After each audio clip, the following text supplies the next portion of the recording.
नमस्कार श्रोताओं, हमारे चैनल अंतर्दर्शन के अंतर्गत आज आप लोगों को सुनाने जा रही हूँ डॉ सुगंधा के जीवन कथा पर आधारित उपन्यास के अंश एतबारे मोहब्बत भाग 1।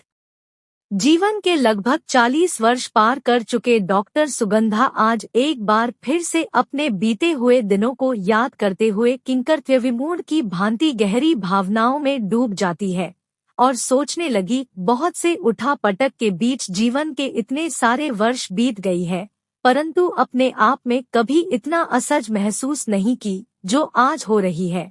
मैंने कभी सोचा भी नहीं था कि मेरे ही बच्चे मेरे ही ऊपर अंगुली उठाएंगे। आज मेरे ही बेटे ने मेरे चरित्र पर जंगली उठाया, जिसके लिए मैंने ना जाने कैसे कैसे मुश्किलें उठाई है। मैंने कभी सोचा भी नहीं था कि ऐसा भी दिन आएगा। कोई दिनों से इस विषय को लेकर सोचते हुए सुगंधा अंदर ही अंदर इतना व्याकुल हो गई कि सोचते हुए कभी तो उसकी आंखों से आंसू बहने लगती है, तो धीरे धीरे उसकी सिर में दर्द के साथ बुखार चढ़ने लगती है।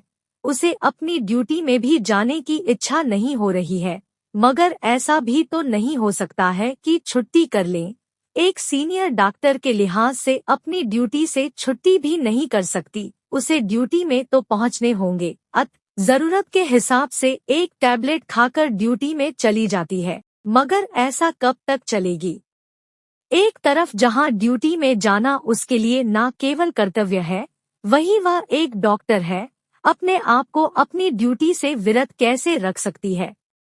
बहुत से रोगी उसके चैम्बर के सामने भीड़ लगाकर बैठी रहती है, बड़े ही उम्मीद लगाकर बैठी रहती है कि डॉक्टर साहिबा उनके रोगों की निदान कर देगी। ऐसे में रोगियों के बारे में सोचते हुए वह अपनी ड्यूटी से छुट्टी भी नहीं सकती, परंतु उसे लगता है कि कुछ दिनों के लिए छुट्टी कर लेना ही शायद ठीक रहेगी।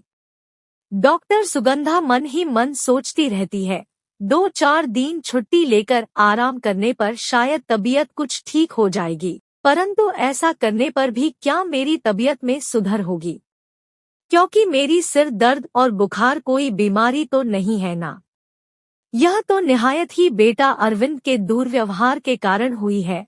अगर बेटा अरविंद मेरे साथ झगड़ा फसाद करके ना चला जाता तो मेरी मानसिक अवस्था ऐसा ना होता और मैं बीमार ना पड़ती। अब तो मुझे समझ में आ रही है कि मैं फिर से कभी ऐसी मानसिक दबाव से उभर नहीं पाऊंगी, क्योंकि बेटा अरविंद के मन में मुझे लेकर जिस प्रकार से नकारात्मक प्रश्न का उत्पन्न हो गई है, उसका जवाब मेरे पास नहीं है।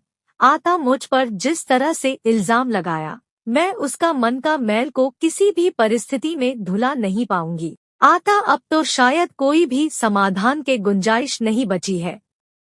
दिन ब दिन सुगंधा की मानसिक स्थिति और भी बिगाड़ने लगी। ऐसे में एक रोज सुगंधा की मां डॉक्टर संगीता अपने पति डॉ ललित को लेकर सुगंधा को देखने को पहुंची और बहुत से बातें करते हुए उसे बहुत से सलाह देकर चली गई। बातें बातों में सुगंधा के बेटा अरविंद के बारे में पूछने पर भी सुगंधा कुछ कहे बगैर चुपचाप रह गई और मन ही मन सोचने लगी, यह सब कुछ जो आज हो रही है, इसके लिए मैं किसे दोष दूं। अगर सही ढंग से सोचा जाए तो मेरी माँ बहुत क्या जिम्मेदार है, परंतु मैं खुद ही उनके बातों पर चलकर तथा उनके द्वारा किए गए मार्गदर्शन पर चलते हुए अपने जीवन को बर्बाद करने पर तुला हुआ था। ऐसा तो नहीं है कि उस समय मैं कुछ भी नहीं समझ सकती थी। उस समय मैं एकदम से बच्ची तो नहीं थी।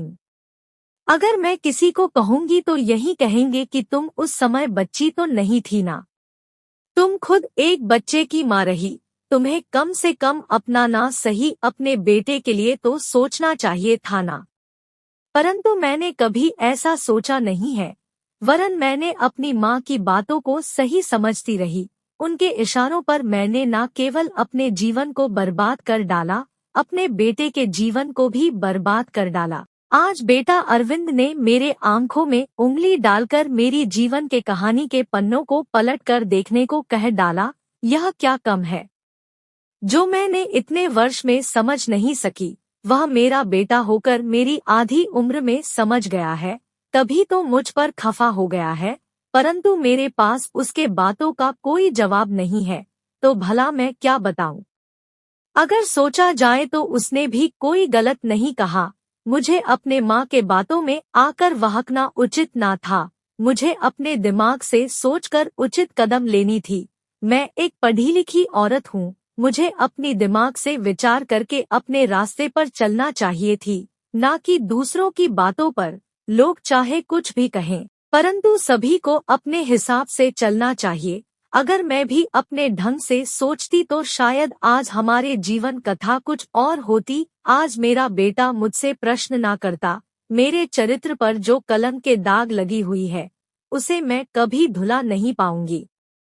डॉक्टर सुगंधा मन ही मन सोचते हुए अपने पुरानी दिनों को याद करने लगी। माँ डॉक्टर संगीता और पिता डॉक्टर अनुपम की बेटी सुगंधा। सुगंधा के माता पिता दोनों ही सरकारी अस्पताल में डॉक्टर है। डॉक्टर संगीता एक पेडिट्रिशियन है, तो डॉक्टर अनुपम एक सर्जन है। दोनों ही जब पीजी की पढ़ाई कर रहे थे तो दोनों में प्यार हो जाती है, और एक रोज अपने अपने घरवालों के रजामंदी से दोनों की शादी हो जाती है। डॉक्टर संगीता के पिता डॉ मनोज कभी सरकारी डॉक्टर रहे। माँ एक प्रतिष्ठित वकील रही। वहीं डॉक्टर अनुपम के पिता डॉ अभिजीत सरकारी अस्पताल में न्यूरो सर्जन थे, तो माँ सरकारी कॉलेज में प्रिंसिपल रही है। संगीता और अनुपम की प्रेम कथा को दोनों के घरवाले मान लिए। दोनों ने ही अपनी प्रेम कथा को आगे बढ़ाते हुए शादी करके अपना घर बसा लिया, और समय के साथ साथ संगीता अपनी बेटी सुगंधा की मां बन जाती है। ऐसे में पूरे घर खुशियों का माहौल में तब्दील हो जाती है। एक तरफ जहां अनुपम के माता पिता खुश हैं, वहीं संगीता की माता पिता भी बहुत खुश है। डॉ संगीता और अनुपम दोनों ही अपने दाम्पत्य जीवन तथा बेटी सुगंधा को लेकर बहुत खुश है।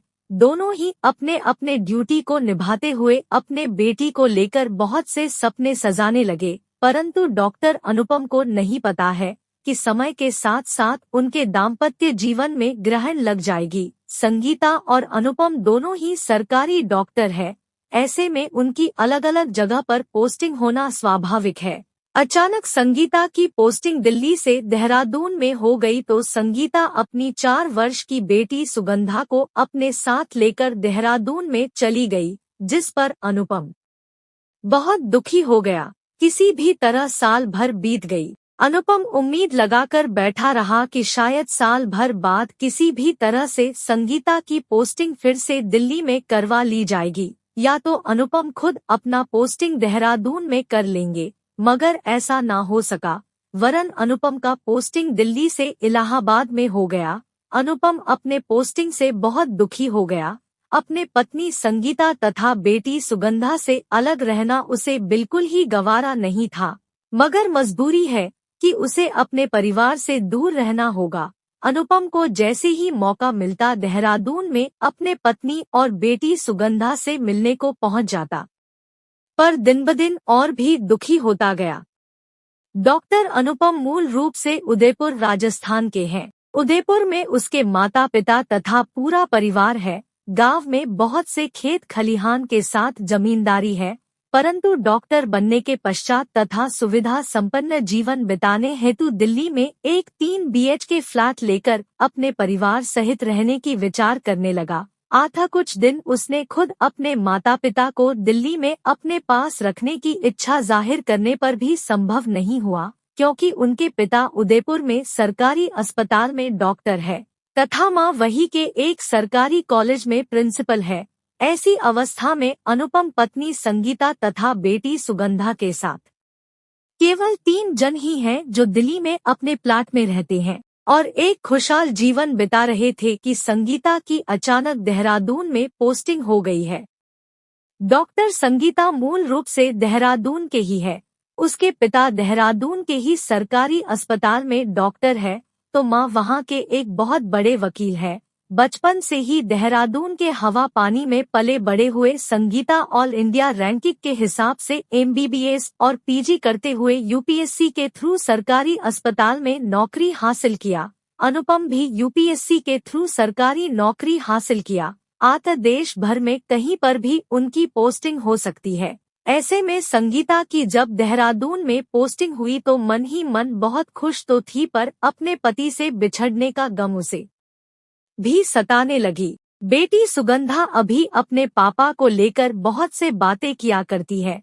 उसे अपने पापा से बिछड़ना अच्छा नहीं लगा, मगर वह तो एक बच्ची है, ऐसे में अकेले पिता अनुपम के साथ भी नहीं रह सकती। आता वह भी अपने माँ के साथ देहरादून में चली गई और समय के साथ साथ देहरादून के माहौल और वातावरण में ढलने लगी, क्योंकि वहाँ पर उसकी नानिहाल जो है, वैसे भी बच्चों को आमतौर पर ननिहाल बहुत अच्छे लगते हैं।